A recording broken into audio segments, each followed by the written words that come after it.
जो अयांश के बारे में अच्छे से जानने के बावजूद भी अयांश और अयांश के माँ उन्होंने बहुत गंदा कमेंट किया है। उनको हम लोग अच्छे से सबक सिखाएंगे। ऐसा ना हो दुर्भाग्यवश किसी। सर आपने मीडिया लाइन ही क्यों चूज किया?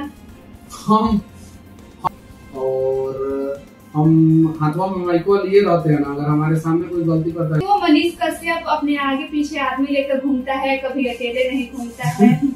उस दिन ये जो है ये रिश्तेदार लोग है ना जो कहते हैं लड़कियों कुछ ना करी और आगे बढ़ते रहिए बस। सर आपने जॉब क्यों छोड़ दिया?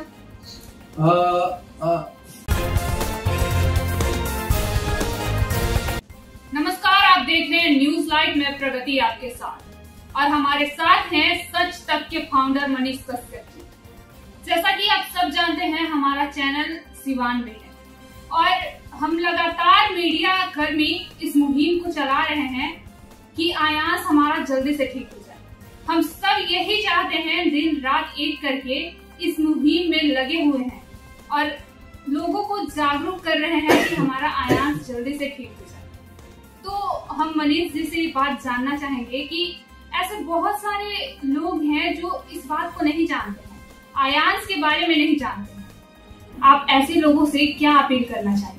सबसे पहले तो मैं उन लोगों से अपील करना चाहता हूँ कि जो अयांश के बारे में अच्छे से जानने के बावजूद भी अयांश और अयांश के माँ पे सवाल उठा रहे हैं। आज ही एक भोजपुरी के संगीतकार, गीतकार, गायक, स्टेज परफॉर्मेंस करने वाले आदमी और ना जाने क्या क्या कौन कौन से सम्मान से उनको उपाधि दिया जाए, मुझे समझ में नहीं आ रहा। उन्होंने बहुत गंदा कमेंट किया है। उनको हम लोग अच्छे से सबक सिखाएंगे।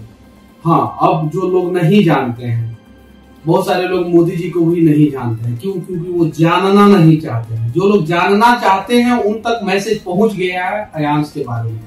किर्गिस्तान एक ऐसा देश है, 99% लोग नहीं जानते हैं उस देश का नाम, और उस देश में भी अयांश के लिए फंड इकट्ठा किया जा रहा है। गल्फ कंट्री में फंड इकट्ठा किया जा रहा है, न्यूजीलैंड, ऑस्ट्रेलिया में फंड इकट्ठा किया जा रहा है, मलेशिया में लोग फंड इकट्ठा कर रहे हैं और लेबर लोग भी फंड इकट्ठा कर रहे हैं, ट्रक ड्राइवर लोग फंड इकट्ठा कर रहे हैं। बेंगलुरु से आज कुछ काम करने वाले मजदूर लोगों ने फोन किया था, वो लोग फंड रेज कर रहे हैं।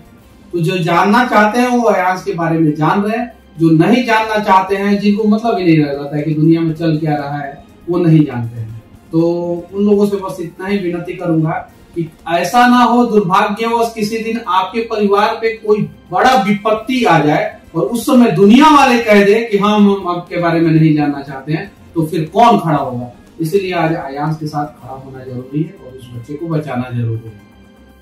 जैसा कि मनीष जी ने बिल्कुल सही बात कहा है और वो भी लगातार कई दिनों से इस मुहिम में लगे हुए हैं और लोगों को अपनी बातों से जागरूक करने की कोशिश कर रहे हैं। ये भी यही चाहते हैं कि हमारी बात लोगों तक पहुंचे और लोग हमारी बात को समझे और इस बात को समझ के लोग जागरूक हों और हमारी मदद करें।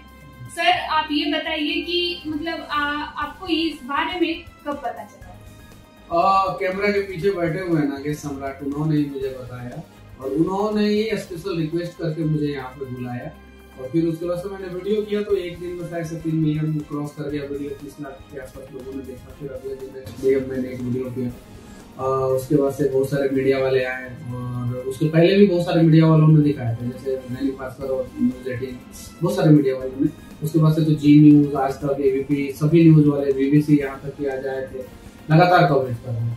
तो मतलब कि सबका मिला जुला प्रयास की वजह से जो है लोगों तक ये मैसेज पहुंच रहा है और नागेश सम्राट की वजह से जो है ये मैसेज मुझ तक पहुंचा। तो ये तो बात हो गया अयांश के बारे में। अब हम सर के बारे में थोड़ा सा जानना चाहते हैं। सर आपने मीडिया लाइन ही क्यों चूज किया? हम मीडिया लाइन नहीं चूज किया, मीडिया हमें चूज कर लिया। हम है सिविल इंजीनियर और एकदम देहाती सिविल इंजीनियर है सब, मतलब कि ये चीज है। नौकरी छोड़ दी है। देखे बिहार में आए, सिस्टम से लोग बहुत ज्यादा परेशान है। सोचे कि कुछ लोगों की परेशानी अगर हम दूर कर सकते हैं तो दूर करने का प्रयास करते हैं, तो कुछ सूझा नहीं। हम विधानसभा चुनाव हुआ है, हार गए बहुत बुरा तरीका से, 3रा नंबर पे निर्दलीय लड़े थे। बहुत अच्छा काम किए थे हम, लेकिन 3रा नंबर पे रह गए, हार गए चुनाव। तो फिर सोचे कि समाज में तो रिफॉर्म लाना है, कुछ तो बदलाव करना है अपने लेवल से। हम ये नहीं कह रहे हैं कि हम धरती को जो है उठा के सीधे मंगल ग्रह पे ले जाके सेट कर देंगे। हमसे जितना होगा उतना जो है बदलाव करना। तो सोचेगा कुछ तो शुरू करते हैं। तो हम लोगों ने सच तक शुरू किया। सच तक सोशल रिफॉर्मिंग डिजिटल प्लेटफॉर्म है और हम हाथों में माइक्रो लिए रहते हैं ना, अगर हमारे सामने कोई गलती करता है तो माइक्रो का डंडा के रूप में इस्तेमाल नहीं करते। तो ये चीज है। तो इसीलिए हम ऐसा नहीं है कि हम लोग मीडिया लाइन चूज किए, हम लोग सोशल रिफॉर्मिंग डिजिटल प्लेटफॉर्म बनाए हैं। अब हम गांव के गरीब लोगों से जाके कहेंगे कि सोशल रिफॉर्मिंग डिजिटल प्लेटफॉर्म है हमारा, तो कहेंगे कौन जानवर है, तो हम सीधे नाम रख दिए सस्ता। तो बस सर, तो जैसा कि हम लोग सब जानते हैं, अगर हम कोई चीज देखते हैं तो हम उसी से सीखते हैं। जैसे कि आपसे भी बहुत लोग इंस्पायर होते हैं, बहुत लोग ऐसे हैं। आपको तो कई लोग बिहार का बेटा, बिहार का हीरो ऐसे ऐसे बात बोलते हैं जो कि बहुत अच्छा लगता है। हम लोग भी आपका कॉपी करना चाहते हैं। आपका कॉन्फिडेंस लेवल इतना ज्यादा है कि हम भी ऐसा चाहते हैं कि काश मेरे अंदर भी इतना ज्यादा कॉन्फिडेंस होता। तो मुझे यही सुनने को मिलता है कि वो लड़का है, तुम लड़की हो। तो आपका इस बारे में क्या कहना है कि लड़की आपकी इतना कॉन्फिडेंट नहीं हो सकती? अरे हमरा से 100 गुना ज्यादा आप हो सकती हैं। आप लोगों को संविधान में भी बहुत सारा छूट दिया हुआ है, लेकिन उसके लिए आपका विलिंग पावर जो है ना उस लेवल पे होना चाहिए। अगर if you want then you can, it's totally depend on you. अगर आप चाहती हैं तो, और नहीं चाहती हैं तो नहीं। बहुत सारी लड़कियां कर रही हैं, अंजना उनका सब देखती हैं, चिल्लाती हैं, तो फिर सब लोग साइड हो जाते हैं। तो ये चीज है। तो उनका कॉन्फिडेंस लेवल चित्रा त्रिपाठी का देखिए और रूपिका लिकायत का देखिए, बहुत सारे लोग। तो अगर आप चाहती हैं तो मेरे से भी अच्छा कर सकती हैं और मेरे से भी अच्छा बन सकती हैं। सर, मैंने अपना एक वीडियो बनाया था जो कि लड़की के बारे में था। कोई लड़का था जो सोशल मीडिया पे गंदी गंदी गालियां दे रहा है। मैंने बनाया था उस वीडियो को। तो मेरे जितने भी फैमिली थे या फिर जो भी रिलेटिव थे, सब यही बोले कि तुम इतना आगे क्यों बढ़ रही हो, ये तुम लड़की हो, ये बात भूलो मत। मनीष कश्यप को कॉपी करती हो। मनीष कश्यप अपने आगे पीछे आदमी लेकर घूमता है, कभी अकेले नहीं घूमता है। तो क्या ये सब अफवाह है या फिर सच है? जब हम किसी गांव में जाएंगे ना तो आप देख लीजिएगा मेरे आगे पीछे कोई नहीं रहता। पहला चीज, फर्स्ट चीज। और सेकेंड, उन लोगों से सीधे बोल दीजिएगा कि जब तक आपकी बेटी के साथ, आपकी बहन के साथ, आपकी बीवी के साथ, आपके बच्चे के साथ, आपके साथ कुछ गलत नहीं होगा, तब तक आप दूसरे को गलत साबित करेंगे। मैं जो कर रही हूँ वो अच्छा कर रही हूँ, और जिस दिन आपने ये सोच लिया कि मैं जो कर रही हूँ वो अच्छा कर रही हूँ और मैं जो कर रही हूँ वो दुनिया में सबसे अलग कर रही हूँ, उस दिन ये जो है ये रिश्तेदार लोग है ना जो कहते हैं लड़कियां कुछ ना करी, वो रिश्तेदार लोग आपके घर पे आएंगे, कहेंगे कि अरे हम तो पहले ही जानते थे ये लड़कियां बहुत कुछ करेगी। यही चीज है। तो उनकी मानसिकता से आप अपना रास्ता मत बदलिए, आप अपना काम करते हैं। सर, मेरी बहुत सारी ऐसी फ्रेंड है या मेरे जनरेशन की जितनी भी लड़की लोग है, उन लोग के साथ अगर कुछ भी होता है तो सीधा उन लोग के मुंह से यही निकलता है कि प्रशासन कुछ नहीं करे, प्रशासन के पास हमको नहीं जाना है तो मनीष भैया के पास जाओ, वो तुम लोग का पूरा सपोर्ट करेंगे, पूरा उनसे जितना हो पाएगा तुम्हारी बातों को अपने हिसाब से रखेंगे लोगों के सामने। तो क्यों आप मेरे पास आइएगा?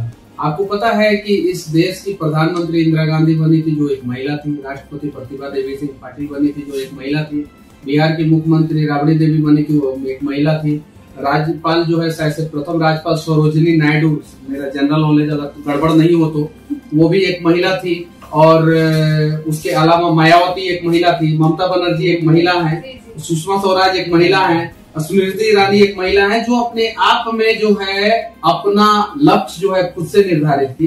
तो खुद से निर्धारित कीजिए। और जितनी भी लड़कियां हैं जो सोचती है कि हम मनीष कश्यप के पास जाऊंगे तो समस्या का समाधान हो जाएगा, पहले मैं उन लोगों से बोलना चाहता हूँ, आप लोग दुर्गा खुद है, काली खुद है, अरे आप लोग खुद लड़ सकती हैं, लड़ना सीखिए। बस सही ढंग से लड़ना सीख लीजिएगा ना, उसके बाद से जो है दुनिया का कोई ताकत जो है ना लड़कियों को दबा नहीं सकता है। बस इतना ही कहना चाहूंगा। और हाँ, एक और बात कह देना चाहता हूँ, फिर भी अगर आपके अंदर उतनी कैपेबिलिटी नहीं है तो मैं हूँ आपके लिए। अगर आप जिंदगी में कुछ अच्छा करना चाहती हैं तो सोचिए वैसे वैसे लोगों को ब्लॉक कीजिए और आगे निकलिए, क्योंकि आज वो है कल कोई दूसरा होगा, फिर परसों तीसरा होगा, चौथा होगा। मेरा फेसबुक उठा के देखिएगा, 10,000 लोगों को मैंने ब्लॉक किया। मेरा फेसबुक 4-5 लोग चलाते हैं। अरे जिससे मैच नहीं करेगा हमारा विचारधारा, हटो ना भाई। तुम मेरे फेसबुक पे आके गाली लिखोगे, वो साइड हट जाओ, बात करते साइड हट जाओ। अगर मैं अच्छा काम करता हूं तो हाँ, गलत काम करता हूं और कोई सजेशन देता है तो मैं उसे ब्लॉक नहीं करता हूं, बल्कि उसके मैसेज में जाके बात करता हूं कि हाँ मैंने क्या गलत किया है बताइए, मैं अपने अंदर सुधार करूंगा।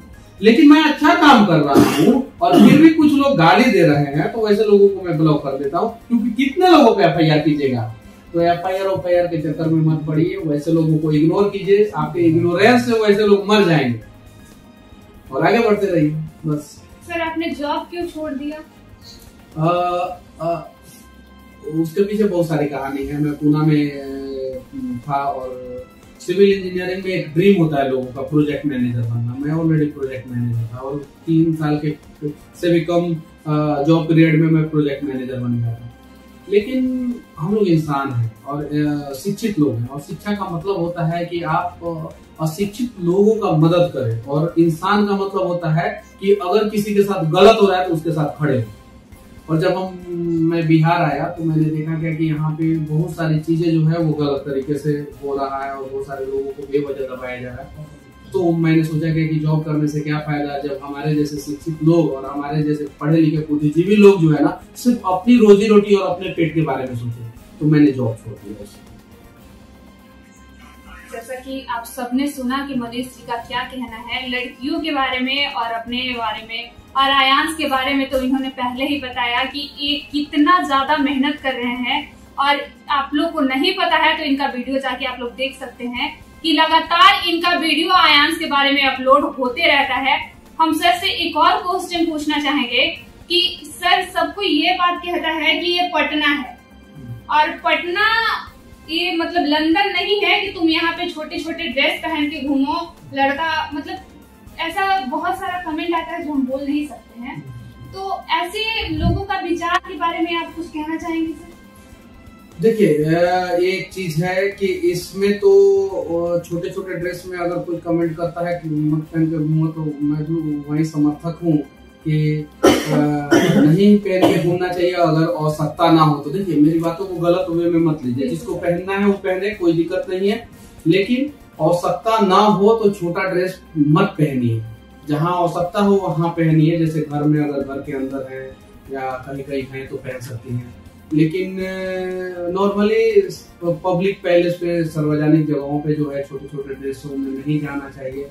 और हाँ, अगर कोई जा रहा है तो बेवजह उस पर गंदा कमेंट भी नहीं करना चाहिए, इसके भी मैं खिलाफ हूँ। लेकिन हम लोगों को अपनी मानसिकता बदलनी होगी और संस्कृति सभ्यता का अगर अच्छा करना है तो थोड़ा बहुत हम लोगों को अपने अंदर भी सुधार करना है। लेकिन इसका मतलब ये नहीं बोल रहा हूँ कि मैं आप पूरा गर्मी के दिन में यहाँ तक आप शॉर्ट पहन लो, यहाँ तक और पूरा पसीना से तरबतर हो जाओ और ऊपर से आप पहन लो, तो फिर ये भी नहीं बोल रहा हूँ मैं। देश आजाद हो चुका है 1947 में, और आप अपने हिसाब से अपने बुद्धि और विवेक से सोच सकते हो। लेकिन मैं इस मुद्दे पे जो है बस इतना ही कहूंगा कि बुद्धि और विवेक से सोच कर ही जो भी करना है, जैसा भी ड्रेस पहनना है वैसा पहनिए। सर आपको बिहार के लोग, बिहार का बेटा, बिहार का हीरो, ऐसे ऐसे निक नेम से जानते हैं। क्या आपका सही में कोई पर्सनल निक नेम है? मुझे गुड्डू बाबा ने, जो बिहार के एक सोशल वर्कर हैं, उन्होंने सन ऑफ बिहार, मुझे मनीष बोलते ही नहीं, वो सन ऑफ बिहार, आओ सन ऑफ बिहार, फोन भी करते हैं तो बोलते हैं, और मुझे बहुत प्यारा लगता है वो जब बोलते हैं तो। और ऐसे लोग बोलते हैं, पहले वायरल बॉय के नाम से बोलते थे कि वायरल बॉय है मनीष कश्यप, उसके बाद से गुड्डू बाबा ने सन ऑफ बिहार बोला, उसके बाद से सभी लोग सन ऑफ बिहार बोलते हैं। लेकिन सन ऑफ बिहार मैं ही क्यों, 12 करोड़ लोग अगर बिहार की धरती पर पैदा हुए, they all are son of Bihar, बस इतना मैं जानता हूँ। जो भी पैदा हुआ बिहार का, बिहार की धरती पे, वो सन ऑफ बिहार है, ठीक है। तो बस लोगों का प्यार है। और हाँ, हीरो की बात आपने कहा, तो हीरो मैं नहीं, हीरो हमारा बिहार रेजिमेंट, हीरो हमारे बिहार के वो लोग हैं जो बॉर्डर पे हमारी रक्षा करते हैं, हीरो हमारा बिहार का वो ईमानदार पुलिस प्रशासनिक अधिकारी है जो दिन रात एक करके जो है ना सिस्टम से करप्शन को खत्म करना चाहता है। They all are real hero. हम लोग तो मतलब कि हम लोगों को तो लोग जो है प्यार और सम्मान देने के चक्कर में बोल देते हैं कि हाँ आप हीरो, लेकिन दे वाला। सर आप में इतना ज्यादा कॉन्फिडेंस कहाँ से आया? आप किसे देखकर इतना कुछ सीखे?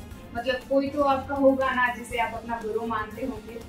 तो स्वामी विवेकानंद जी और सरदार पटेल, ये दो लोग जो है मेरे आदर्श हैं। और